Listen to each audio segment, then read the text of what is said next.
İnsanların bir çoxu, insanların radiodan müəyyən qismi, bir çox qismi uzaqlaşmasına səbəb nə oldu? 90'ların əvvəlində. O vaxtlar əksər aparıcılar siz dediyiniz kimi dik duruşu, savadlı danışığı ilə seçilərdi. Diksiyası xüsusən Hə. radio aparıcısı üçün. Səs önəmlidir təmbiri, yoxsa onun hissi önəmlidir? Evində quraşdırılan bir cihazdır.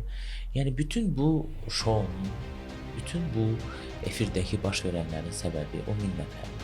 Onların boşluğunu, Kazımovanın, Faiq Ağayevin boşluğunu dolduracaq insanlar bu dəqiqə yoxdur. Sizcə indiki izləyicilər daha çox ağıllı, yoxsa əvvəlkilər? İnsanlar sırf radioya yaxşı musiqi dinləmək çox lazım. Bu gün də belədir. Amma o vaxtlar Spotify yox idi, o vaxtda YouTube yox idi. Bundan sonra radio yoxsa podkast?